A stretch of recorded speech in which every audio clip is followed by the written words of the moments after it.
महाराष्ट्र में राजनीतिक संकट गहराता जा रहा है। गृह मंत्री अनिल देशमुख ही नहीं बल्कि खुद मुख्यमंत्री उद्धव ठाकरे पर उंगली उठ रही कि वो सरकार में भ्रष्टाचारियों को बचाते रहे।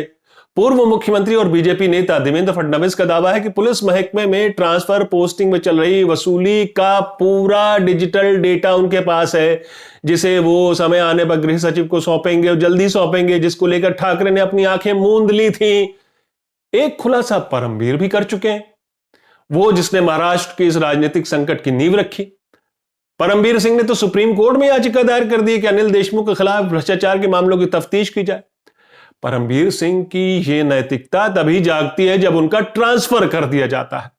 लेकिन एक दावा एनसीपी नेता नवाब मलिक भी कर रहे हैं कि परमवीर सिंह जब दिल्ली गए थे तो वहां वो किस किस से मिले, इसकी पूरी जानकारी है उनके पास और समय आने पर वो इसका खुलासा करेंगे। एक दावा बीजेपी कर रही है कि शरद पवार अनिल देशमुख को बचाने में झूठ बोल रहे हैं और पूरे मामले की सीबीआई जांच होनी चाहिए। यानी इस पूरे खेल में एनसीपी, शिवसेना, मंत्री झूठ बोल रहे हैं। सिर्फ दो लोग सच्चे हैं, एक परमवीर सिंह और दूसरी खुद बीजेपी।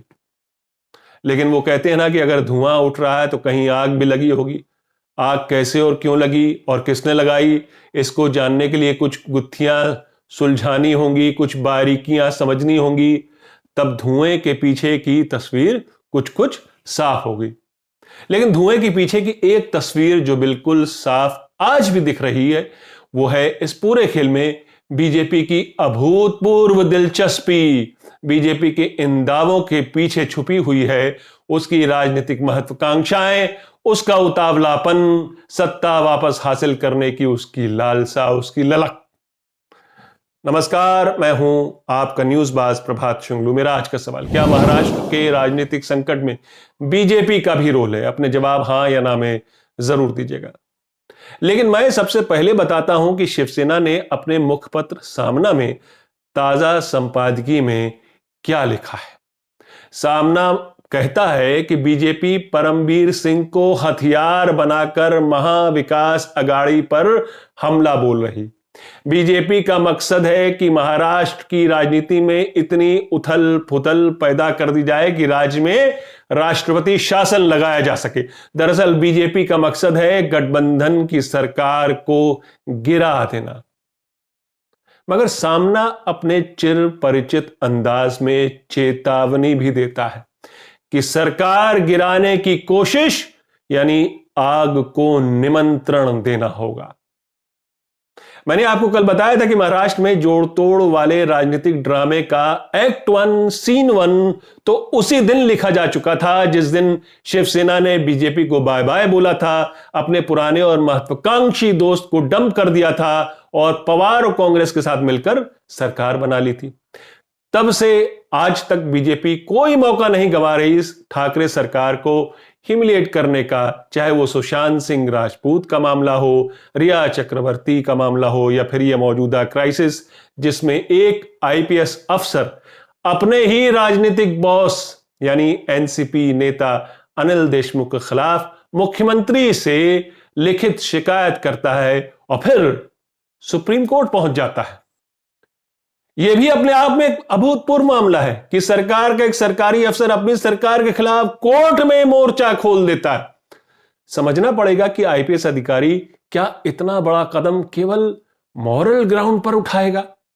मुख्यमंत्री को खत लिखकर मंत्री की शिकायत करना तो समझ में आता है, लेकिन फिर भी उस खत की टाइमिंग कई सवाल पैदा करती है। लेकिन जो नहीं समझ में आता कि वो अधिकारी अपनी ही सरकार के खिलाफ भ्रष्टाचार के आरोप लगाते हुए सुप्रीम कोर्ट का दरवाजा खटखटाता है। आखिर परमवीर सिंह को अचानक सरकार कैसे भ्रष्टाचारी लगने लगी? नैतिकता के सवाल अचानक उसके मन में कैसे उठने लगे?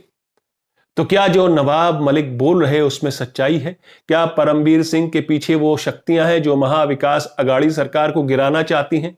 इस संदर्भ में आपको बताना चाहूंगा नवाब मलिक ने अपने बयान में क्या कहा था, वो महत्वपूर्ण है।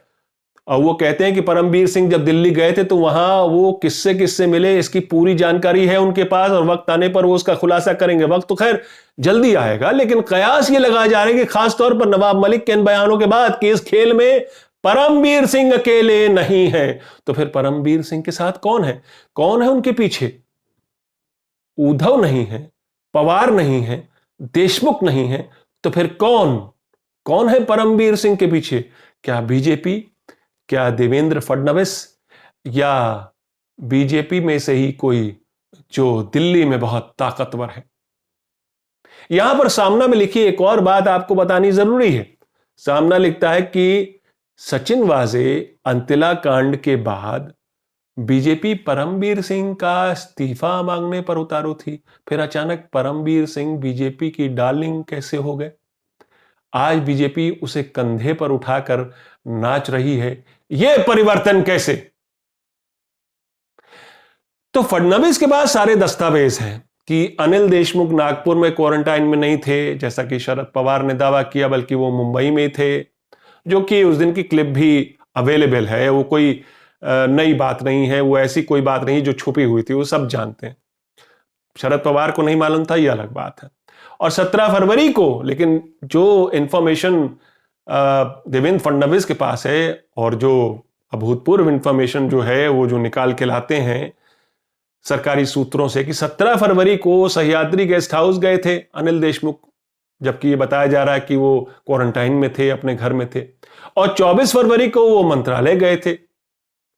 फडणवीस के मुताबिक देशमुख होम क्वारंटाइन में मुंबई में ही थे और 15 से 27 फरवरी के बीच थे, मगर इन दिनों वो अफसरों से मिल रहे थे।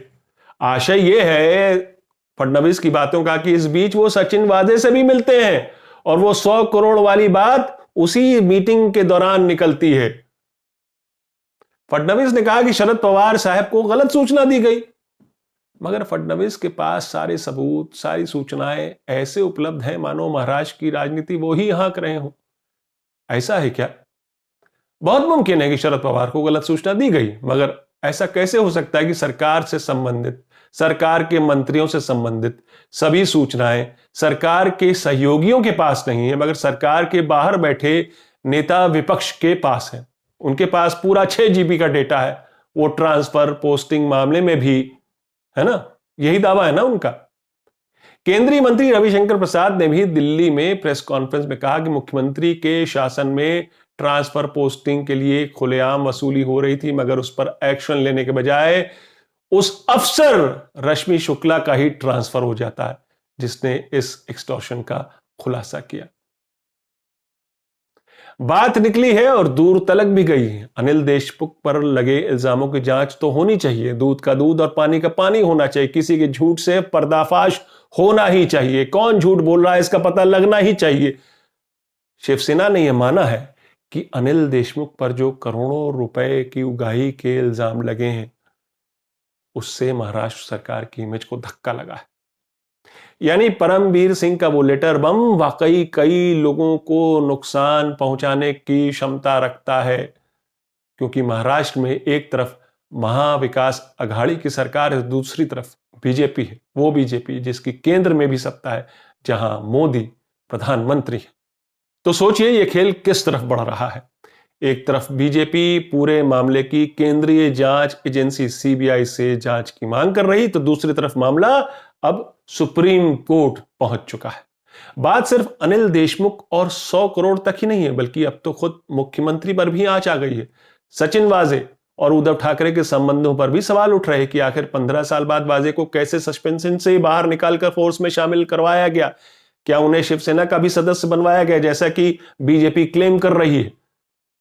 देशमुख का इस्तीफा होना या ना होना, इससे क्राइसिस कम होगी या बढ़ेगी, इस पर भी कयास लगाए जा सकते हैं, लेकिन महाराष्ट्र की इस राजनीतिक क्राइसिस के दूरगामी परिणाम तय हैं।